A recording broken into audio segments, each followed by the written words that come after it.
So there's this new kid on the block, and his name is Evan Biju. Every other country tapped into basketball, except India, they moved towards career. I remember just asking for pointers, and he helped me out. Like so he's a very well. He's pretty gifted at that, but at the same time, he's also the hardest working. I think I just started giving it a lot more time even before I realized it. I was so hooked on it. I started going to the court at 4 a.m. in the morning just to No practice. kidding. Yeah. In Delhi.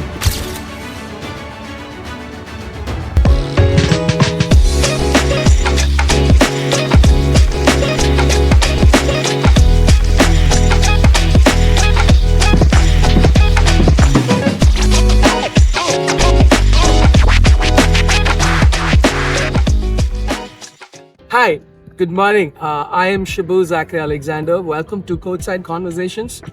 Today's episode is sponsored by Courtside Collectibles, a fresh lineup of basketball-inspired t-shirts that celebrates the game, the culture, and the community that we're trying to build here in India. If you want to support what we do, hit the link in the description to grab yours. I want to welcome my friend Derek D'Souza from Delhi. Derek, do you want to say hi to the viewers? Hi guys, again. Well, it wasn't exactly always that I knew Zach. I met him through Courtside Conversations, but it's been a great time since then. Thank you. Thanks for saying that. I have a very interesting memory of how I met you as well. Oh, I think this was towards the end of April, I think, when we started off Courtside Conversations here at GK1. I think Alan and you kind of just walked in. Alan is just like scouting the entire court and he's like, what's happening? What's this place? Yeah. And then you're this silent kid who's like not wanting to talk to anyone. Then I remember, I think I told you this as well. Yeah. Do I know you from somewhere? Like, you look very familiar. Exactly. And then it turns out we are Mallus. So we're pretty much there everywhere, all over the world, right? So yeah, welcome to Courtside Conversations. The reason why I picked your story, because I've heard like a lot of interesting things about you, which I think even you might not have known. I heard a lot of stories from Nishant. He did share a few things about you and how it kind of inspired him or something like that. So yeah, I just thought I'd bring you into the podcast today and basically just get your story out, because we live in an era where the world is filled with LeBron James and Stephen Curry's and Nikola Jokic, but there is Derek D'Souza as well. So let's get that story out. Yeah? Well, Welcome again, dude. Yep. Thanks for joining me today. Okay, let's just dive in. The first thing I want to ask you is, what's your first memory of you picking up your basketball? So I remember this quite vividly because that's also the day I sort of quit playing football altogether. So there was this new kid on the block, and his name is Evan Biju. Well, I'll probably be mentioning him quite a lot. Does he play basketball as well? Yeah, he's actually the reason I picked up basketball. Oh, nice. So this guy didn't Thank play you, football. Evan. You did a good job. Well, he did not play football all that much, and we had this sort of pact. So we did alternate days. We started football and we started basketball at the same time. I was teaching him football, he was teaching me basketball. And the first ever game that I played, it was 21 baskets, and shooting around was fun. 21 baskets. Yeah, 21 baskets. So it was just shooting around, and that's it. Like shooting around was fun, definitely fun. But you know, I knew there was more to the game. As I started picking up basketball, I realized that this is a lot more complex than most sports. Like whatever you do, it's a foul, and you can't exactly move without dribbling the ball either. I saw what you mean. It took a little bit of time to get comfortable with it all, but I think I just started giving it a lot more time even before I realized. I was so hooked on it. I started going to the court at 4 a.m. in the morning just to No practice. kidding. Yeah. In Delhi. Yeah. 4 a.m. Even during winters. Yeah. So That's I what used basketball does to I you. used to ask Evan, these pointers for some stuff. Like I remember my first block was, I think, doing behind the back.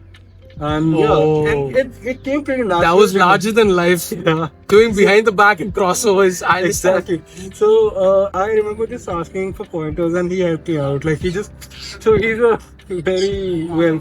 He's pretty gifted at that, but at the same time, he's also the hardest working I've ever known. So yeah, so he just showed me how to do it, and I started imagining all these things in my head. Then I got introduced to this world of highlight reels and this thing called NBA.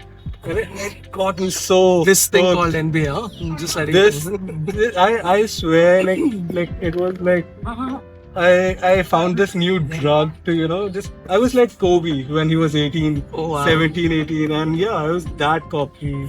I was really that cocky, but but it was really that fun for me also. Like it was very fun. Like just I didn't exactly know that you could obviously work hard in sports and it could give you this sort of exhilaration, this sort of purpose, I guess. I understand. Yeah. So how old were you when you started playing? I was around 14, maybe 13, 14 years old. Middle school. Yeah. I think I was around 8 standard by the end of 8. Okay, not The bad. beginning Not of bad. 9. Fair enough. So yeah. So soon I realized that all the kids around me also play basketball quite a lot. Gets competitive, huh? Yeah, it does. And obviously, like I loved competition at the time. I was so hooked on it. But yeah. And then I realized that okay, our school does play basketball on a pretty good level. So Nice. So it moved from what you picked up as a hobby, and Yeah. then you want to translate that into like a man. I really want to learn the sport. I want to play this. exactly. So how did the transition look like for you? Like when did you realize, oh shucks, this is no longer a hobby. I want to actually pursue playing basketball. Well, I started realizing that I'm working harder on basketball than I was ever working on for any aspect of I my life. understand. So it came really easy to me. It never felt like work. It felt like I was just doing the work and never expecting any results at all. Like I was just happy to be working as much as possible. It was very, like I can't exactly describe this feeling better than like an addict. You just I need it. hear you, man. I hear You you. just need it. You just need that feeling. So I'll tell you what happened to me. Yeah. Because you used the word addict and Yeah. you used the word like how it kind of gives you that Yeah. adrenaline rush, right? So back in our school, back in Chennai, what used to happen is, man, my coach played a very important role in my life. Like I want to talk to you about that as well because that's a different topic I want to touch into. We had a particular time in the school where especially for basketball players, you're allowed to go and practice during that time. Right. This is during school hours, right? Yeah. I don't know, there was something about that particular 1 hour of my day, right? I would look like today practice gets over, I'm like, oh, okay, tomorrow, what can I do? Yeah. Like there was this constant drive within me Yeah. that I think several years later I understood there is something about this drive that just like keeps me going, Exactly. right? So I want to ask you this as well, like, did you ever have the dream of going to the NBA? Like at least as a wishful thinking. It was all I could think of. I know, right? So I think this is back when I was 14 years old. Like I had just picked up basketball. I wasn't even all that. I was getting better, but I wasn't even all that good. But we went to this one. This is just Derek being humble now. No, seriously. Like I had just picked up basketball. Okay. So we were at this wedding, and like normally, like people do ask, like, okay, what do you? Yeah, want, I right? understand. And they were curious, okay, what are you gonna take as your subjects after 10, etc. And I was like, I'm least bit bothered about that. Don't worry, you guys will see me in the NBA for sure. I had done zero research on this, but yeah. I think for me, it was my uncle's friend. This is another vivid memory. He asked me the question, hey, like, you've been playing basketball. So back then, no, basketball used to be the rubber basketball, Right. right? Right. It was made exclusively for cement courts, Yeah. right? And multicolored basketball was like my thing back then. Like anything that was multicolored, I was like, oh man, I need this. Yeah. So I remember getting a basketball. I think it was Nivea. If I'm not Nivea, wrong. right. Yeah, it was a multicolored Nivea. Nivea ball. I used to play in my tennis. Like I didn't have hoop or anything. Just I had a ball and I used to just like dribble around and stuff. So one day my uncle's friend saw me doing this and was like, "Hey, what do you want to do in life?" I don't know for whatever reason. Right? Exact same attitude. I said, "I'll be playing for the NBA one day." Little did I know Yeah. what NBA is, because the only thing that I knew about NBA was the highlight reels of Michael Jordan slamming dunk after dunk Exactly. and then just bullying and toying with everyone. So that was like my NBA dream. Oh man, maybe I could just do this one day, right? But yeah, I resonate with that. But maybe we're not in NBA today, but that's okay. I'll tell you what, it's okay. It's not that big a deal. We're still playing basketball. We're definitely playing basketball, guys. That's not the end of the life. Maybe you'll see me someday. Yeah. Hey, but because you said you wanted to go to NBA, right? Did you ever have a second thought of maybe I can pursue basketball as a career? I never doubted that for a quick. I always thought I'd end up as a professional basketball. Yeah, like never doubted that. Like so like the guy that I mentioned, Evan. Yeah, and well, this is probably going to be embarrassing for him, but we both dreamt the same dream. So yeah, we were that delicious. Like up until a good. It's good to have a friend like that. We were definitely It's good to have a friend like that. Yeah. So yeah, I mean, I definitely always imagine myself, going for something in basketball.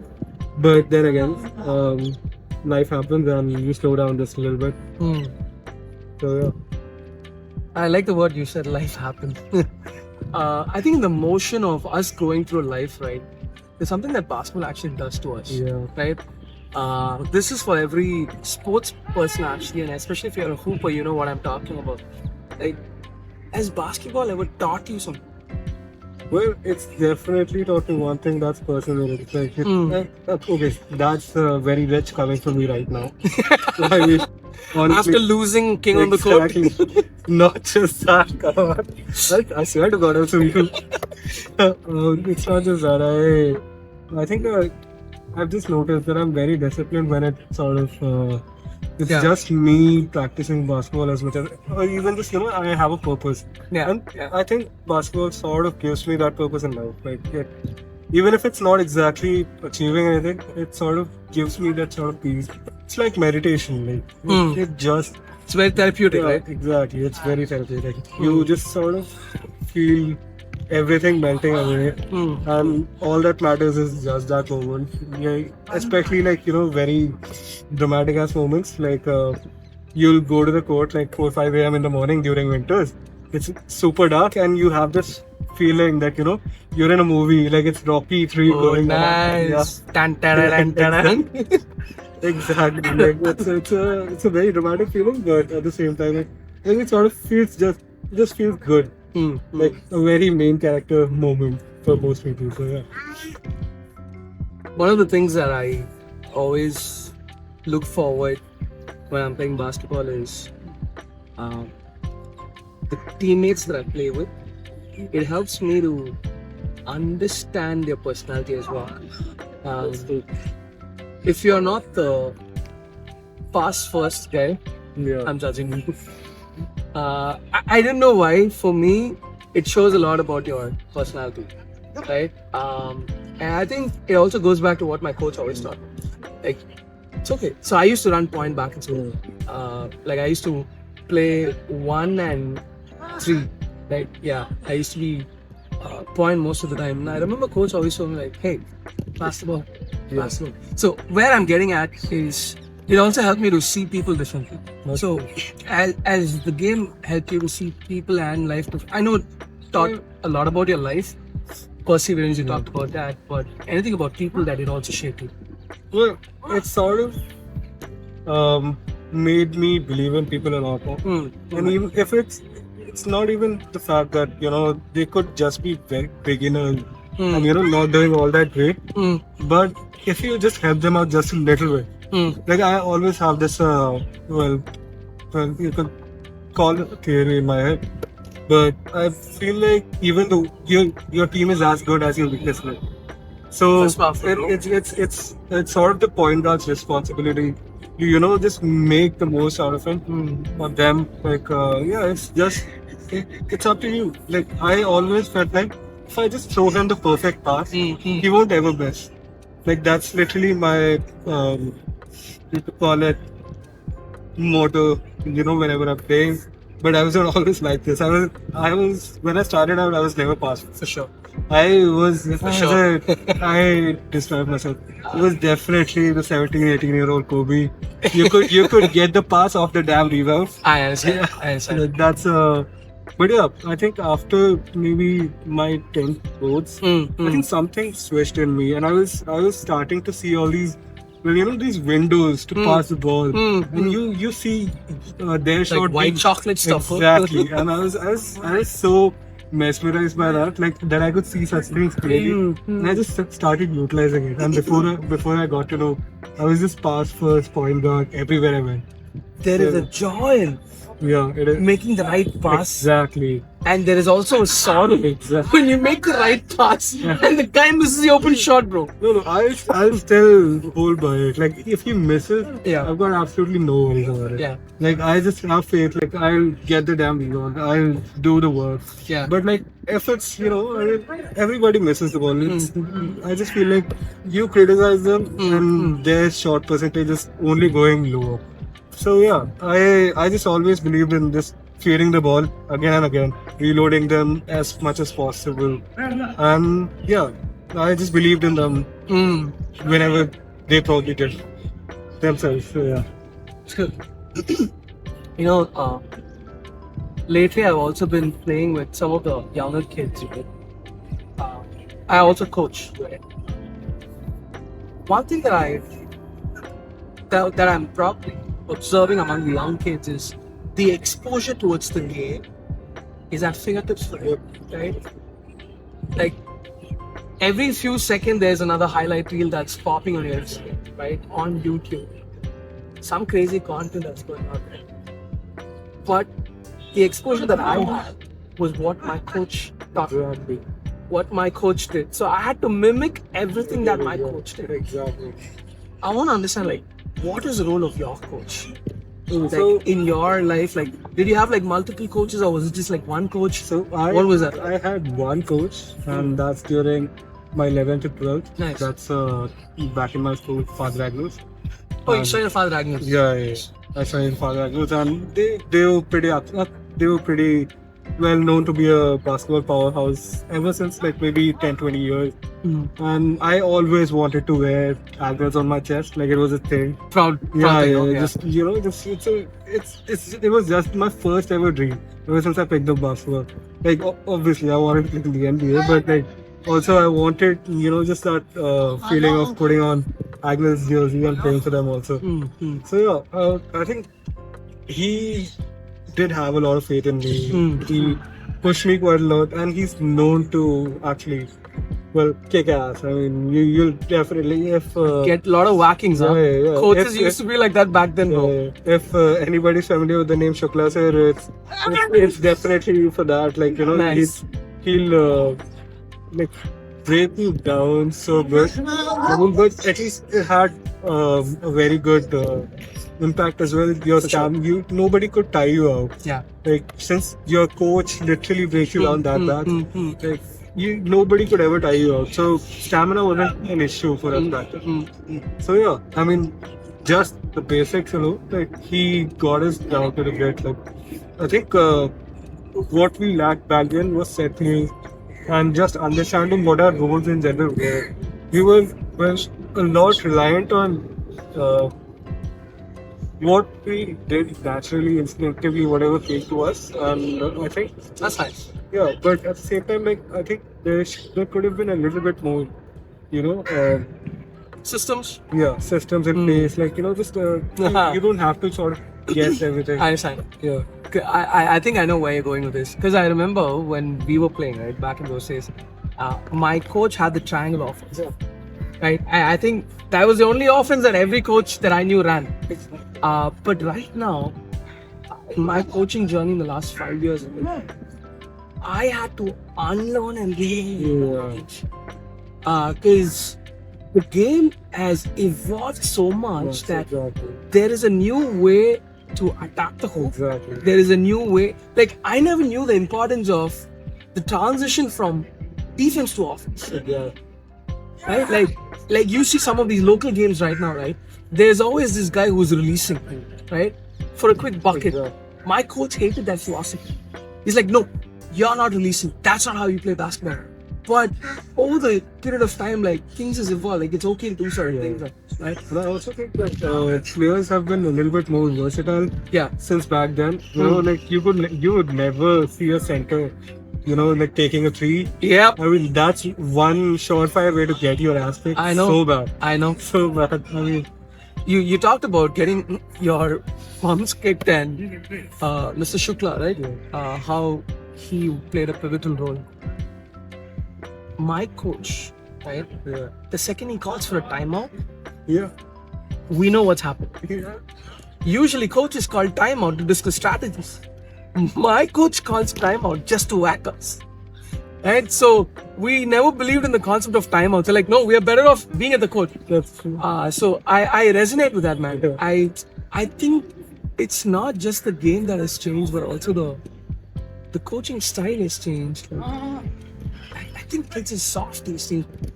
Like, wait, the game has become way too soft. I mean, I think I agree to some extent, at least in the, well, middle school level. I think Yeah. it's gone super soft. Super It is, soft. right? It is. But I think in collegiate level, I'm starting to see a lot of candidates, and it's good. Like, even like, not exactly, maybe not necessarily better than before, but like for a certain period of time, there was a buffer, you know, like, it was declining a little bit. Yeah. But now it's getting better and better at that again because so my brother plays for Hansraj and I get the privilege of, you know, just watching or just going to their matches every now and then. And it's really inspiring. I mean, it's like Entertainment, huh? exactly. Pure entertainment. So I never got played like uni or anything like Okay. that. I did play a few matches in college, but I never really played for uni. So I couldn't exactly get that exposure, but I did still like go for a lot of matches. So yeah, I mean, I feel like compared to back then, for like at least for what I have as reference, I think these days people are getting a lot more versatile, and I love it. I love that too. Yeah, I'm I a mean- bit jealous, but I'm also Yeah, loving exactly. it. I mean, the middle school part, I would never go for a middle school game, never in my life. But the rest of it, I think it's the collegiate ball is getting definitely better. For sure. Yeah. Yeah. You talked about competition, right? I'm Yeah. pretty sure you must have played in like a lot of tournaments here in Delhi because Delhi is known for connecting Yeah, crazy that's tournaments. Like that's something that we never used to see in South back then. Like right now, there's a huge spike of tournaments, right? But I'm pretty sure like you must have played against some of these really good players, right? But I just want to know like if there is any player that you think is done so well yet he's so underrated. Like do you know someone like that? Well, there's got to be two men that I name over here. I Okay. mean, one rightfully so is my brother. Joel D'Souza. Right? Joel. Yeah. Well- Joel. I've seen him play. Well, I well. played with Joel. Yeah. I played with Joel. I remember that guy is something else, man. That kid is special. I'll be his biggest fan to the day I die. So yeah, that's the one name that I'll pick, and the second one definitely will be Evan Biju. Like obviously, like it's not even the fact that he helped me pick up basketball, but I've been around a lot of people. I've played with a lot of people, but the commitment, the grit, that both of these players have. It's insane. Tremendous, right? It's like I swear. I mean, in this regard, like yes, nobody sort of appreciates Joel all that much, but he does work his ass off. Like okay, so people used to see me working out, right? But like I think during school years, I think I overshadowed that part a little bit. Sure. Like they didn't see this young kid literally exploding in potential. Like he picked up everything so good, and even during his vacations, he worked his He ass worked off. hard for it. Yeah, he definitely worked for it. Hey, you know what? Yeah. I just want to quickly take this time and a quick shout out to Joel D'Souza and Evan. Right? Yeah. Hey, we want to appreciate you for all the hard work. You know what? If you guys are up, I would love to have a conversation with you as well to get your stories out. Yeah. Shout out to you guys, man. Yeah. Sadly, Evan isn't exactly in Delhi anymore. Oh, where is he now? He's in the US. That's okay. We can still do a Zoom interview. Times have changed. Yeah, that's Technology has helped. You talked about how people work hard for this. Also talked about how we brother work. The people that actually get overshadowed a lot in this are our parents. I want to understand, like, what's the role of your parents in this? Like, how did they help you? Because I know, especially coming from a Mallu family, it's never easy to convince them that you want to go into sports and want to try and pursue something like that. So, I want to understand, like, what is the role of your parents? Like, how did that look like? Well, initially they were a little bit reluctant because nobody in my family actually went for sports. Like obviously my father did play football. Nice, okay. And some of my uncles played as well, but none of them had actually gone for basketball. This would have been the first time. Yeah. And not just that, they just knew that there's not exactly all that much scope in India for sports. So yeah, cricket was a religion. Yeah, exactly. And I think they just didn't exactly have that faith in me at first. Sure. At least, but like they did see me working my ass off. This for the first time you see like that sort of passion in your kid. You just have to believe in it, right? So I did get coaching. I went to IG for a little bit. What's IG? It's Indira Gandhi Stadium. Okay, sorry. It's near ITU, and yeah, it's actually a very good place to practice basketball. At least back then it was the best place. Like, and yeah, even just to make connections or getting your basics absolutely down. So I didn't know that you should probably use the right footing for a layup back then. So, Oh really? yeah, I didn't know that. So Shucks, my coach used to literally demonstrate like every step. Exactly. Right, left, layup, or left, right, layup, whatever. And the worst part was that up until like a couple of years into the game, I had sort of picked up that muscle memory whenever I was just going for a layup. So I'd always go for left and right. Like be it finishing with the right or whichever hand it was. Exactly. Ooh. I never cared. Like I just used the left and right footing.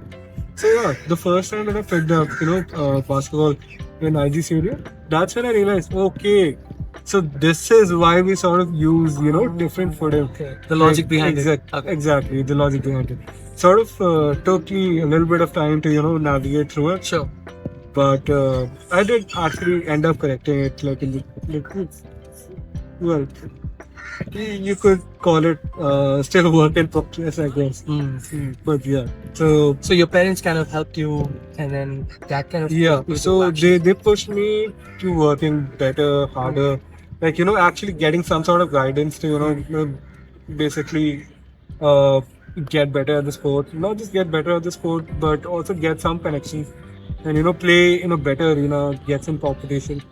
And I think it helped. It helped quite a lot. It helped my confidence a lot back then. Yeah. It actually did for both of us. Like since I was doing, so naturally my brother was as well. So and yeah, I think it did. Something about younger siblings, no? Yeah. They try to mimic everything that you do. Exactly. Makes it easier for them. Yeah. But at the same time, I think he has this thing where he'll pick up what I'm doing Okay. and he'll do it a little bit better. Improvise than I it. do. Exactly. Oh, like you're the Jordan, but he's the Kobe. Exactly. Okay. So Okay. yeah, Understand. he does do that.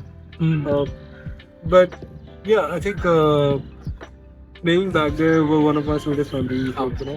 Basketball in general. I think for me, hey, actually, shout out to your parents as well, because parents play a very important role in helping their kids to pursue sports, and that's good. I wish every parent, if you're watching this, like, please get your kid in some sport. It actually changes your life, changes the perspective of how you see your life as well. My mom played a major role for me. Like how you used to wake up at 4 a.m. and go. So I'm a single child. Okay? So my mom was like super protective of me. Extremely protective. She would make sure that I wake up every morning and then I go for practice at 5 a.m. Like she used to drop me off at the no. Practice gets over, picks me up, goes back home, then drops me back at school, and then evening finishes the practice and then pick me up. So my mom actually, like, I didn't know how to appreciate that effort back then. But little did I know that was my mom actually pushing me to do something in that sport. In fact, it was my mom who introduced me to basketball. That's a story for another day. I'll tell you. Yeah. So I know we've been talking about how parents played a role as well. Delhi is very vibrant. I'm seeing that culture right now. But what do you think has to shift in Delhi when it comes to basketball? I'll tell you why I'm asking this question. Suddenly there is this overflow of random tournaments, which is good for the sport because the exposure is good, everyone gets to play. Because it's not like the US, right? Like you get paid for it, and then it's not like a job, right? Very few get selected for the Indian team here as well. I don't know, 1.8 billion people that we have here in our country. But what do you think has to shift in Delhi? Like, what is one thing that you think, man, this really has to change? It's high time that we changed here in Delhi. There's a lot of exclusivity, like a lot of coaches have this. Well, people who just play there generally, and I think they capture the court pretty well. I think that's one of the things that has to change. But in general, I think it has to be accepting people, they or just giving people a chance in general. And I think politics also plays a pretty good role. There's a lot of power play going on everywhere, and I think people just need to be educated just a little bit. There needs to be transparency, that's for sure. And yeah, there's a lot of things that could actually be done better in Delhi, but at the same time, there's a lot of competition as well. So there's only limited things you can do realistically. So yeah, I think in general, at least inclusivity. Okay. That's definitely one of the key things that Delhi people need to embrace a little bit more. Kind of generalized. Yeah. I mean, it is true. I mean, there's a lot of exclusivity. No matter, if you get a new coach, there's definitely going to be a good chance that you're wasting your money. You'll never get to play. But yeah, I think you need to include people a little bit more. You never know. You might actually be introduced to a really good player. Yeah, so that's true. I've had better experiences like that when I moved to Delhi in 2022. So my wife Marjan, she was born and raised here, she lives here, so I moved here after we got married. It was one of those better experiences that actually pushed me to start courtside conversations. Can we start a community that's actually inclusive, right? That gets people to just come and play? Because Delhi as a city, right? I have understood this one thing about Delhi, man. It's a crazy city where people don't pause and have genuine conversations or take efforts for relationships. I'm not saying it's not the case with everyone, but it's also the case with everyone. You know what I'm saying? It's something like that. So that's one of the reasons why courtside conversations exist here in Delhi. The community. That's how I met Derek as well. It's an interesting thing that you talked about. I think for me, what I would also say is, if we had more clinics that's happening there, I think that would benefit not just the kids, but also kids' parents, to help them see what the scope of the sport looks like, right? You need not necessarily have to pursue the sport here. You can still fly overseas and look elsewhere as well, right? I think more clinics, coaches clinic for example, right? I don't see many coaches here, even certified coaches. But Tom, Dick and Harry has started a basketball academy here, which is good. Yeah. But you understand what I'm saying? You can just be an average basketball player and then try to replicate that as a coach, but you can never be good at it. Exactly. Right? So some formal way of doing it would be good is what I think.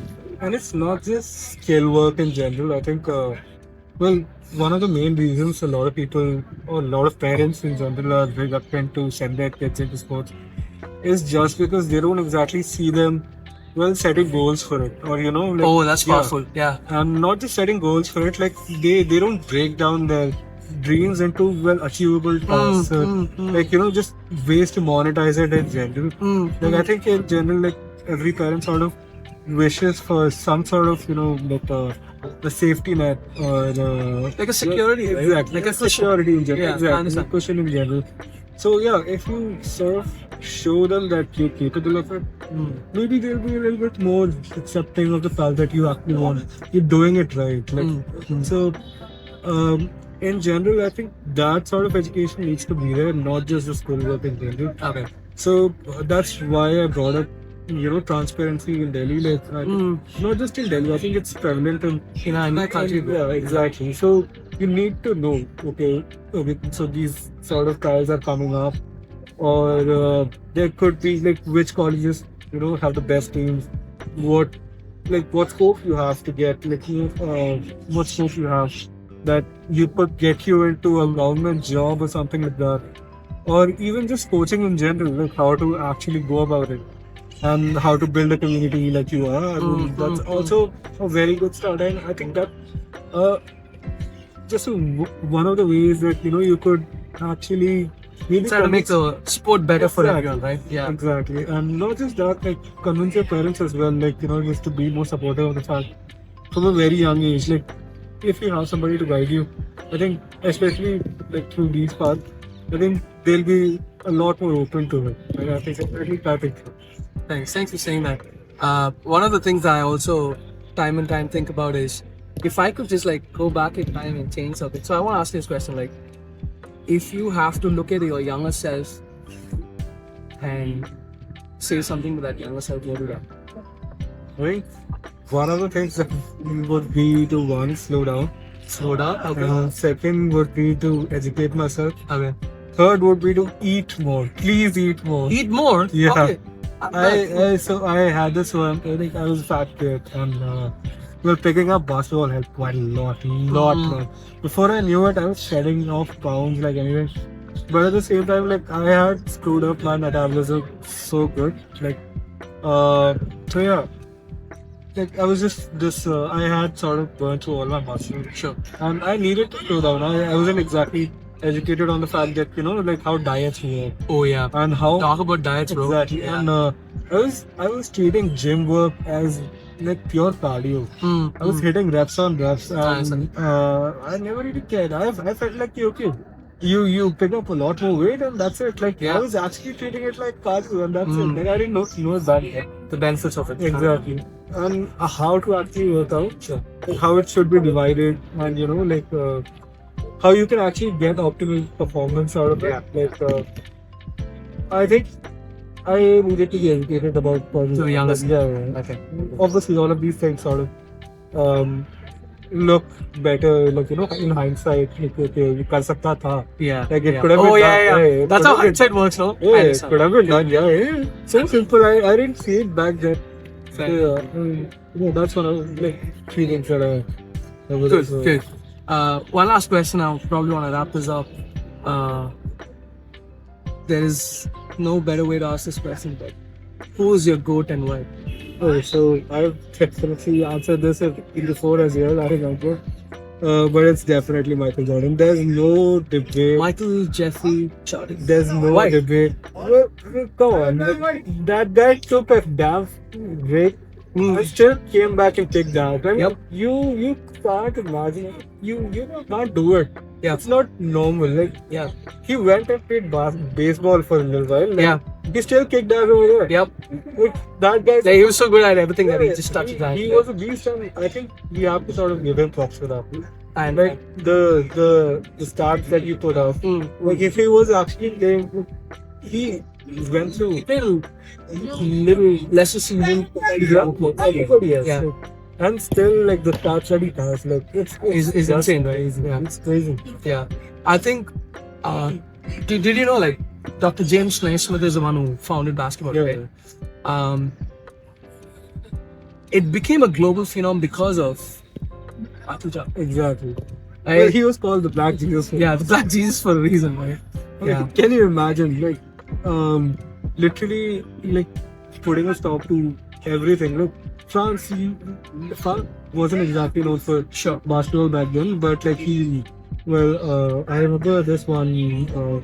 I think Olympics game Okay. was it? I think it started giving a sense of identity for every country. Exactly. Maybe we can also Exactly. tap into this. Yeah. I'll tell you what, except India, right? Yeah. That time, every other country tapped into basketball.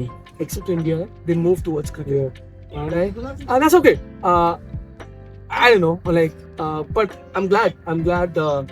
You. There's no right or wrong answer to this. I think everyone has their own personal opinion, like the playing style. I've moved on from that argument as well. So for me, it'll always be Michael Jeffrey Jordan. I think he changed the way how I see that. He was the first highlight reel that I saw, right? So yeah, it's a crazy story. Yeah. But anyway, Derek, it was a pleasure having you today. I really appreciate you taking time to shoot this at 6:30 a.m. in the morning on a winter weather in Delhi. It's not easy. I know you're sick, but you still showed up. Thank you for being here. For those of you who did not know, again, this is Derek D'Souza. He's a good friend, crazy basketball player. He's probably got one of the best jumpers that I've seen here in Delhi. He reminds me of Klay Thompson, catch and shoot kind. That's the kind of a guy he is, right? Thank you for joining us. Stay tuned for our next episode. If you think we have to get someone else's story out, drop the name in the comment or send us a link. We will definitely be in touch. All right, peace.